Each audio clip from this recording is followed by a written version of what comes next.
Stuart, how frustrated were you when the game you'd been planning for all week got pulled on Friday night? Yeah, very frustrated. Probably less than the players who were, mentally, physically, emotionally committed to the game, and because the call was so late on the Friday night, a lot of them were asleep when the call was made, and the message was put out that the game was off. They only realised when they woke up in the morning they were beginning their pre-match routine. So, frustrating. Obviously, the weather was pretty bad on the Friday. Scarlets didn't make it across, and that was that really. There was no debate about the game because they didn't even make it to Ireland. And a situation like that now, how does that change your approach for this week?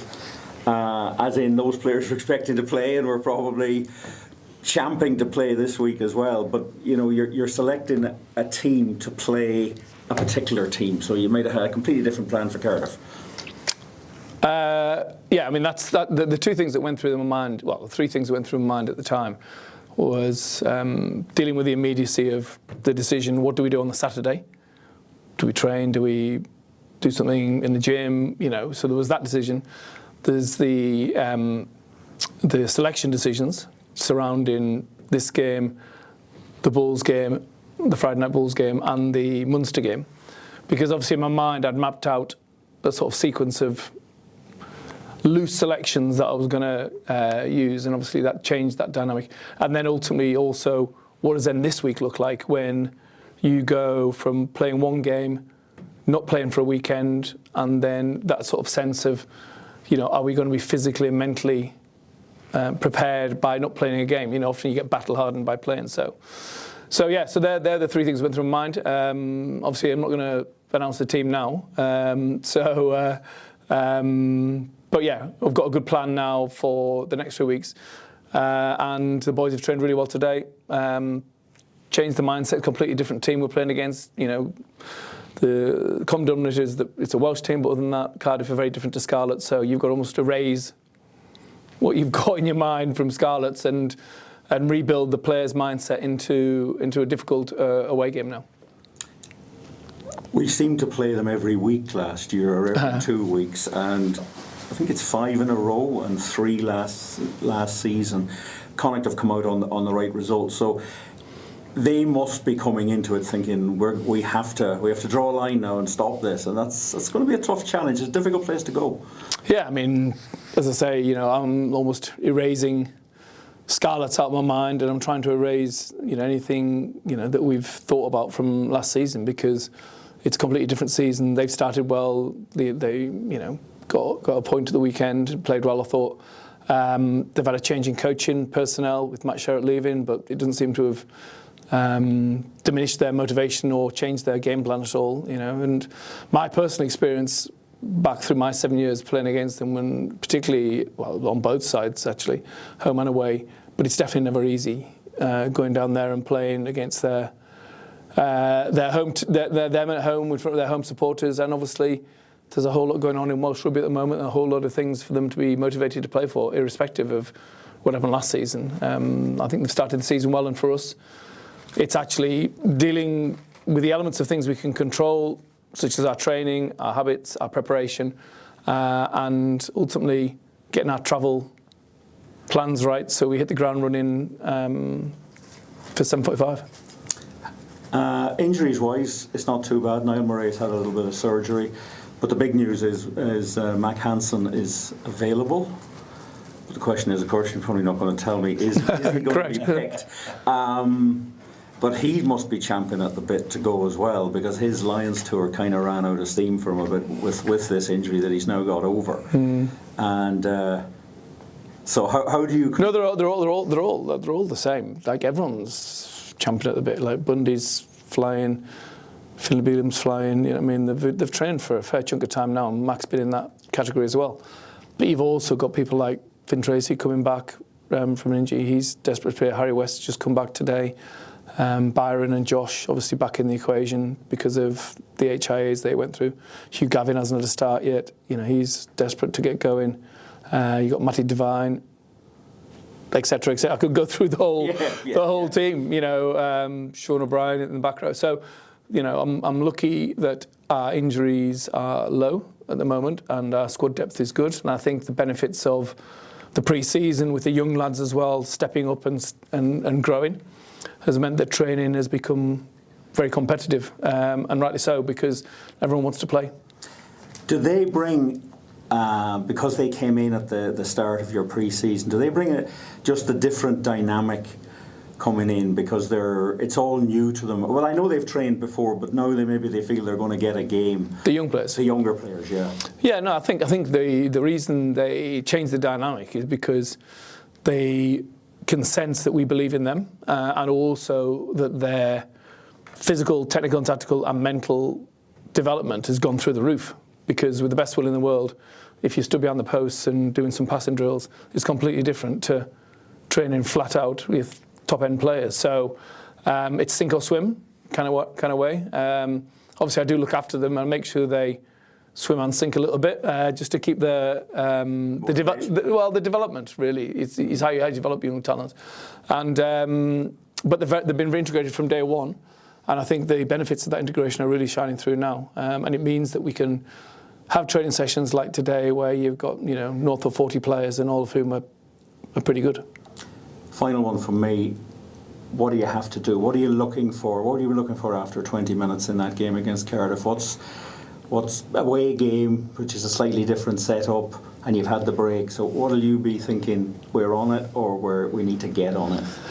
Well, it's just, as I say, it's that dynamic of having a good start, and then the break week. I'll be really interested to see how we manage the contact piece, and our motivation in that area.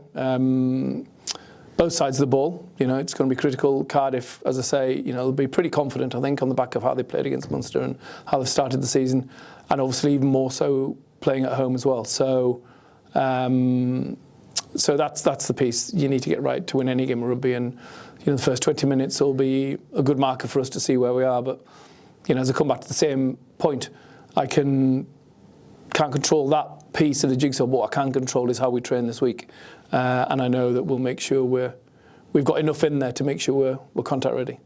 Thanks, Stuart. Hi, Stuart. Hi, David. Good to see you.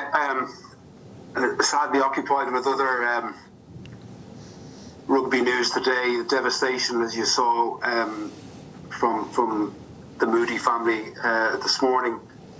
I suppose just a couple of observations on it. Firstly, from a human level, obviously Lewis from England. I know you didn't overlap, but he was quite supportive of you when you were England coach, and you obviously would have come across him. So just on a human level, how you felt this morning, and just also then probably what does it tell us again about sport and rugby? There's a sad disproportion of people who play extreme sport get this awful disease, and here yet again, we had our good friend Doddy and other people I don't know, and we've had people here in Ireland in the media who've had this disease, but it's an awful thing. So if you could share a few thoughts on that, I'd appreciate it. Yeah, no. So you're right. We didn't overlap, but we nearly did. And he is, one of the most respected players that England's ever produced. His commitment to the game, what he gave as a captain of England, and it's one of those moments where I saw it first thing this morning. It really makes you takes you back, and then you read the headline, and then you listen to the interview, and the mental toughness shown by him and his wife, and I'm sure his children, I thought was incredible, considering this diagnosis was, 2 weeks ago. Now, I would have coached Ed Slater, and been in contact with Ed. I played rugby with Doddy Weir, played for Scotland students, Scotland 21s with Doddy. It's such a cruel disease, and it's the not knowing how quickly or slowly the prognosis will develop. But irrespective of that, it's devastating for everyone involved in sport in general, really. And I try try and move it away from it's just a disease that affects sporting people, because there's a lot of people also out there who suffer from it who have never played sport to a high level. So it's a very, very cruel disease, and like I say, I'd probably have. I did a podcast not so long ago with Ed Slater, and it wasn't that long ago. He was asking me questions, and we did the podcast to try and raise some money. And my understanding now is that he struggles to speak. Do you know what I mean? Rob Burrow would have been a legend in Leeds, and I would have spent a lot of time in the same building as Rob, because he was at Leeds Rhinos when I was at Leeds Tykes, and I was in the academy at the time.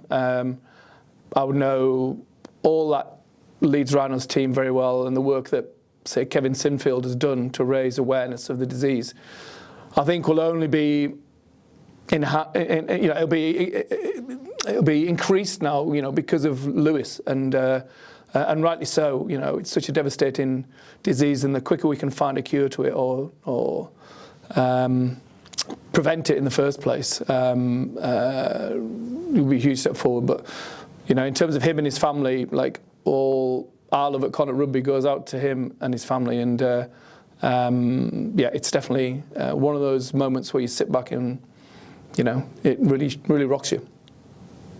Just from a rugby point of view, I was talking to Sean O'Brien this morning. He would have literally locked horns of them on many occasions. And I mean, we were talking about the Wild West days of rugby, which we remember, 20, 25 years ago, when it was, anything went, really. I mean, rugby is better now, isn't it? I mean, it happened probably too late, but rugby is better, and we have to kind of always be careful. But as we talk about these issues, but I mean, the sport is in a better place now, isn't it? Yeah, and I think it's not just, it's in a miles better place in terms of like the head contact process and how we manage those situations. And when you say about the Wild West, the games are one thing, but also it was the sort of training sessions. Like I went through, rugby.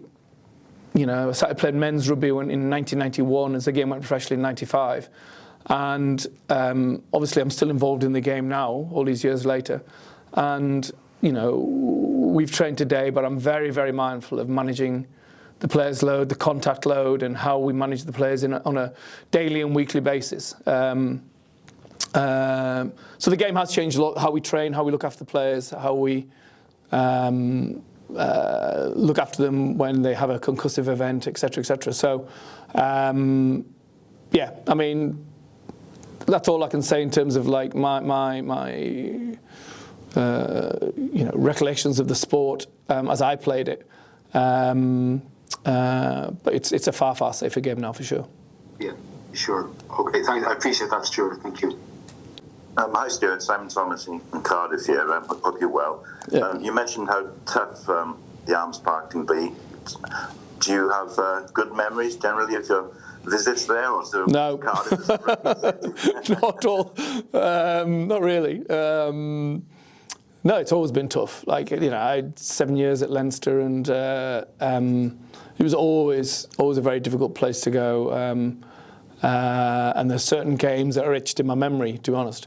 So no, very tough place. And I guess if you paired it back to my time prior to that, as an England coach against Wales at the stadium right next door, that was equally tough as well. But so yeah, a lot of respect for the coaching team. I know, a few of them. I would have known Matt Sherratt pretty well as well, and I can see his DNA still in the team.